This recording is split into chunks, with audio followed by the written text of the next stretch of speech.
kita pinter baca buku, kita bisa ngomong, udah cukup. Itu yang memang paling penting itu ya public speaking kita, dan juga yang paling penting yang kedua itu manajemen organisasi. Halo semuanya, welcome back to this podcast. Podcast kali ini adalah spesial kolaborasi Kominfo dengan Departemen Internal dan Eksternal yang bertemakan Sharing Season with Alumni. Dengan gue, Aulia Filiani, sebagai moderator di podcast kali ini. Nah, di sebelah gue udah ada narasumber, yaitu Kak Rifki Nur Fauzi. Halo. Beliau merupakan demisioner Hima IP 2019. Nah, hari ini gue mau tanya-tanya nih tentang keorganisasian sama beliau. Kan hal ini juga relate kan dengan apa yang pernah beliau jabat gitu sebagai mantan ketua Himpunan Mahasiswa 2019.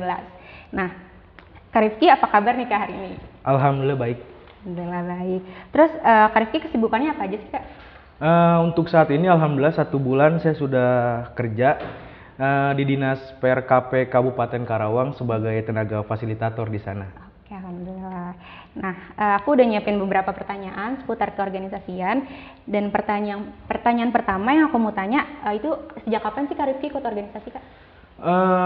Khususnya di himpunan mahasiswa pemerintahan ya, di internal organisasi. Saya pada tahun 2017 sampai 2018 saya sebagai pengurus di himpunan mahasiswa ilmu pemerintahan. Pada saat itu ketika dipimpin oleh ketua himpunan Kang Bayu.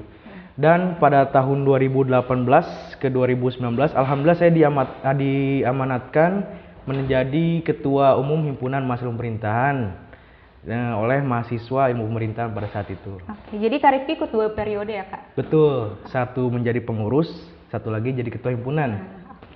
Kenapa sih Kak alasan Kak Rifki itu ikut Hima?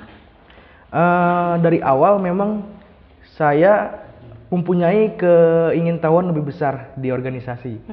Kebetulan kemarin ada open recruitment pada tahun 2017, saya ingin mengikuti himpunan mahasiswa pemerintahan. Karena menurut saya pribadi di himpunan inilah saya bisa berproses di ranah awal di himpunan. Jadi itu alasan kenapa Kak Rifki ikut himpunan mahasiswa ilmu pemerintahan, karena ada rasa penasaran ya Kak untuk mengikuti lebih dalam, menelik lebih dalam tentang ilmu pemerintahan itu sendiri. Betul. Oke Kak, nah di dalam organisasi itu kan juga sibuk ya Kak, ada rapat, ngejalanin proker, dan itu juga berbarengan dengan perkuliahan. Untuk Kak Rifki sendiri bagaimana sih cara memanage waktu biar nggak bentrok gitu dua-duanya? Sebenarnya ketika kita masuk organisasi ya, kita harus mempunyai yang namanya skala prioritas. Kita memilih untuk mengejar akademik dan juga untuk berproses di sebuah organisasi. Jadi ketika memang cara membagi waktu kita harus mempunyai skala prioritas. Apa kita ketika di hari H ada program kerja dan juga memang di akademik itu misalkan ada UTS apapun itu, skala prioritas Anda apa? Ingin mengikuti UTS atau ingin menjalankan program kerja di himpunan. Jadi yang paling inti itu mempunyai skala prioritas yang memang ingin dicapai oleh orang yang memasuki organisasi tersebut. Oke, jadi caranya nih guys, kalau kalian mau manage waktu antara organisasi dengan perkuliahan adalah dengan meliskan prioritas terlebih dahulu. Betul. Biar nggak bentrok keduanya juga gitu. Nah, kan di dalam organisasi juga nih Kak, nggak mungkin kan berjalan dengan mulus aja. Betul. Pasti ada hambatan dan ada konflik internal di dalamnya. Nah, bagaimana sih cara Kak Rifki untuk menangani adanya konflik di dalam internal organisasi?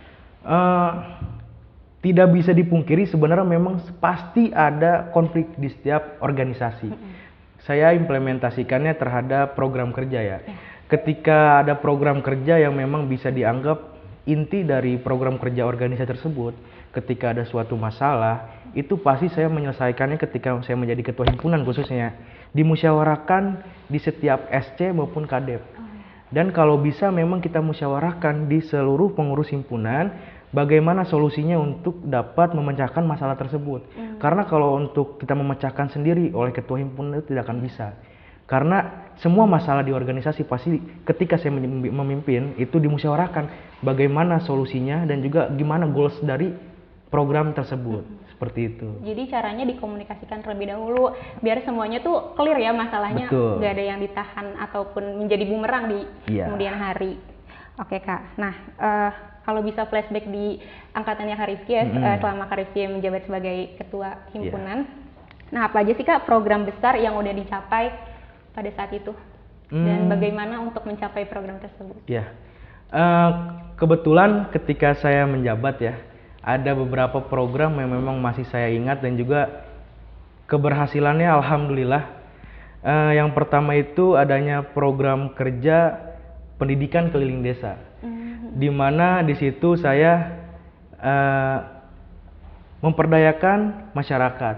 Karena menurut saya pribadi, ketika organisasi hanya menjalankan sebuah program kerja kayak Disnatalis, mengundang tokoh-tokoh nasional, itu ya hal-hal biasa.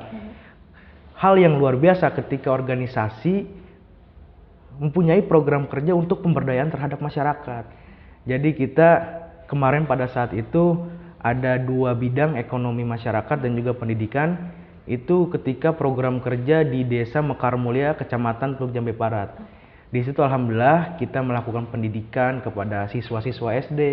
Ternyata masih banyak loh siswa SD yang tidak bisa hitung berhitung, bacanya juga memang masih kurang. Alhamdulillah kita pada saat itu melakukan program kerja pendidikan di sana yang memang kita perdayakan volunteer, yaitu mahasiswa ilmu pemerintahan sendiri. Jadi direkrut lagi untuk volunteernya gitu. Betul, nggak pure semua pengurus himpunan pada saat itu. Kita memperdayakan juga volunteer. Dan juga ada bidang ekonomi masyarakat.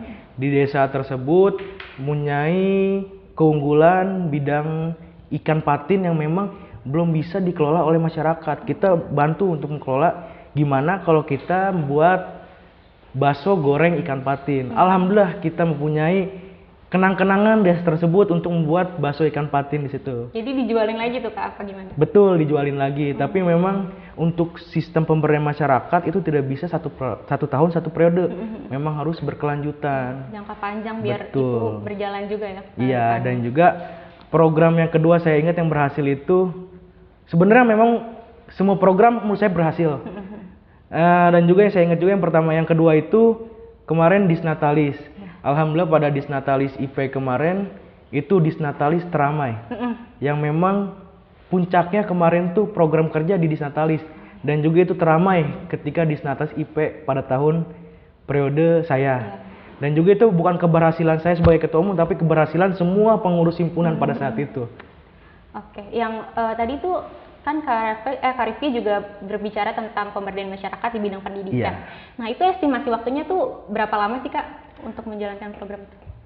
Cukup lama ya pada kemarin itu, beberapa bulan yang memang perencanaan dulu bagaimana kita nanti turun ke masyarakat, baru pelaksanaan ke masyarakat. Kurang lebih itu dari awal saya mempunyai SK itu saya sudah merancang program ini. Pada bulan apa ya, saya lupa. Pokoknya 8 bulan atau 6 bulan saya melaksanakan program kerja ini. Oh, jadi satu periode itu difokusin untuk itu dulu ya?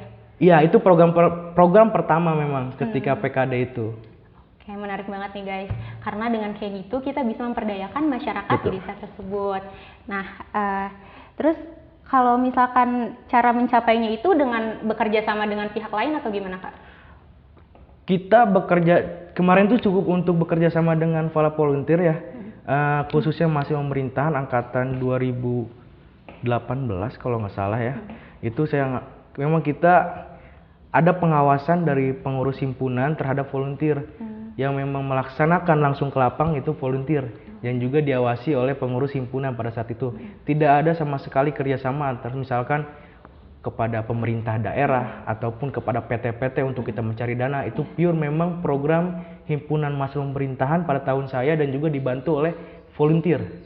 Oh, jadi dananya juga berasal dari urunan volunteer itu ya? Betul, dari dana-dana swadaya volunteer pada saat itu. Kira-kira berapa orang tuh Kak volunteer yang ikut? 9 orang untuk ekonomi, 9 orang untuk bidang pendidikan pada saat itu. Oke. Terus pertanyaan selanjutnya nih Kak, kan Kak Rifki sebagai ketua ya Kak, apa sih struggle yang Kak Rifki alamin selama menjabat sebagai ketua? Struggle tuh itu ya, apa? Kendala perjuangan. Kendala ya, memang yang pertama itu tidak bisa dipungkiri ketika kita menjadi ketua umum, itu bagaimana kita menyatukan satu pikiran pengurus kepada tujuan visi misi ketua himpunan. Dan juga bagaimana cara kita, ketua himpunan ya khususnya, itu bisa dapat menyatukan semua pemikiran yang memang kata saya yang kemarin itu, bagaimana cara kita untuk merangkul semua pengurus. Itu kendala banget di himpunan ya khususnya. Ketika kita tidak bisa merangkul seluruh pengurus, saya yakin program kerja akan terhambat. Karena ketika kita mempunyai SDM yang memang banyak, tetapi untuk loyalitas terhadap organisasi tersebut kecil, itu sulit. Itu kendala yang memang besar. SDM di pengurus himpunan sendiri. Jadi Kak Rifki sebagai ketua juga nggak boleh egois ya Kak, harus bisa Betul. merangkul semuanya biar programnya juga berjalan dengan baik gitu. Iya, betul. Oke. Nah, selama Kak Rifki menjabat sebagai ketua, suka dukanya apa tuh Kak? Suka dukanya ya ada sedih, ada senang, dan juga ada rasa bahagia ketika program kerja terlaksana dengan lancar. Ya sedihnya ketika memang pada saat kita musma untuk pelengseran saya, ya memang itu saya mempunyai rasa sedih bahwasanya kita 1 tahun bersama, tapi kita diselesaikan dan juga dipisahkan ketika musyawarah mahasiswa pemilihan ketua umum baru. Itu rasa sedihnya ketika saya. Oh, jadi pas musma itu sedih banget ya Kak, karena udah mau berpisah gitu. Betul, bukan berpisah sih sebenarnya, memang masih ketemu kan di iya, kampus, iya. tapi kita selesai loh di sini gitu. Perjuangan kita yang memang dari nol untuk kita berusaha untuk membangun sebuah program kerja di himpunan mahasiswa pemerintahan diselesaikan di musyawarah mahasiswa. Kan kita belum tahu nanti ketua umumnya akan melanjutkan juga program kerja atau tidak. Kan pasti mempunyai tujuan dan output ketika ketua umum ini ingin membawa himpunan itu ke arah mana gitu. Kan karena setiap ketua umum tuh pasti punya perbedaan visi dan misinya ya. Betul. Jadi nggak bisa sama ratain gitu. Nah, terus ada gak sih Kak pengalaman yang paling berkesan selama ikut organisasi himpunan ilmu pemerintahan? Yang paling berkesan ya, sebenarnya saya ketika mahasiswa mengikuti sebuah organisasi, tidak semua mahasiswa mendapatkan ilmu-ilmu dari luar di organisasi. Itu yang saya dapatkan, yang berkesan bagi saya. Jadi saya tahu manajemen organisasi itu seperti apa, kesekretariatan di organisasi itu seperti apa, dan juga kemampuan olah berbicara kita terhadap orang-orang banyak, pasti itu yang akan didapatkan di organisasi. Itu kesan-kesan saya yang memang saya dapatkan ketika 2 periode di himpunan mahasiswa pemerintahan. Oke, jadi selama ikut organisasi nih Kak Rifki dapat pengalaman yang berharga banget seputar manajemen relasi, terus bagaimana melatih public speaking mungkin ya Kak. Dan hal itu tuh bisa kalian dapat loh di organisasi. Jadi kalau misalkan kalian mau dapetin hal itu semua, bisa banget untuk ikut organisasi. Nah, terus apa Kak pelajaran atau skills apa sih yang didapat dari organisasi selain hal yang tadi udah disebutkan? Yang paling inti ya sebenarnya, ketika kita berorganisasi pasti kita mempunyai relasi. Itu yang paling penting. Yang kedua, kita mempunyai wawasan yang memang lebih luas di luar. Karena ketika mahasiswa yang memang cukup belajar di akademik, di kampus seperti mendengar pemaparan dari dosen, mendapat nilai IPK bagus, tapi itu memang nilai plus dari mahasiswa tersebut yang memang mengikuti organisasi mempunyai wawasan yang lebih luas. Dan juga mempunyai relasi nanti memang di luar. Tidak bisa dipungkiri memang gitu. Karena ketika di tahun saya, program kerja itu saya ya mengundang tokoh-tokoh nasional. Kita bisa berbincang dengan tokoh tersebut, mempunyai relasi nanti bagaimana ke depannya. Itu nilai plusnya memang ketika berorganisasi. Jadi nggak cuma berteman dengan di satu lingkup kampus aja, Betul. atau apalagi satu kelas doang ya Kak. Iya. Jadi punya banyak relasi di luar kampus. Betul. Nah itu juga penting loh guys untuk di dunia pekerjaan nanti. Nah kalau ngomongin tentang dunia kerja nih Kak, kan sekarang Kak Rifki udah kerja ya. Alhamdulillah. Apa aja sih Kak yang Kak Rifki dapat nih dari organisasi terus bisa diimplementasikan di dunia pekerjaan? Nilai plus lagi nih bagi orang-orang yang memang berorganisasi ya. Kita tidak kaget ketika kita masuk ke dunia kerja karena kita sudah mendapatkan dasarnya di organisasi. Seperti ya public speaking seperti ini. Karena modal dari mahasiswa ilmu pemerintahan itu kita pintar baca buku, kita bisa ngomong, udah cukup. Itu yang memang paling penting itu ya public speaking kita, dan juga yang paling penting yang kedua itu manajemen organisasi. Ya kita ketika di organisasi ya kita mempunyai perencanaan untuk mencapai tujuan organisasi tersebut. Nah, di dunia pekerjaan juga seperti itu. Kita mendapatkan perintah dari atasan untuk menyelesaikan suatu urusan tersebut. Apa lo goalsnya dan juga outputnya dari program kerja tersebut. Ya tidak, ya sama dengan kita halnya berproses di organisasi, itu nanti kita diimplementasikannya di dunia kerja. Tidak jauh beda, sama.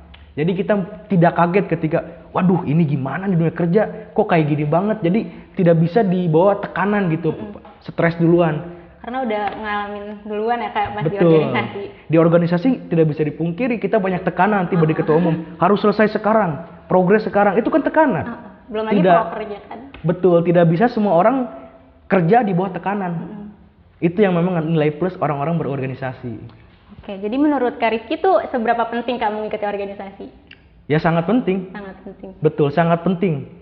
Karena bedainlah memang nanti kita berorganisasi, berproses yang memang kita benar-benar dan sungguh-sungguh di organisasi, insya Allah output dari berorganisasi tersebut akan terasakan dampaknya. Jadi nggak rugi ya Kak ikut organisasi selama kuliah? Sangat tidak rugi menurut saya. Oke, siap. Nah, ini udah mencapai pertanyaan terakhir nih Kak. Iya. Aku mau tanya Kak, apa sih harapan Kak Rizky untuk Kabinet Hima IP di tahun ini?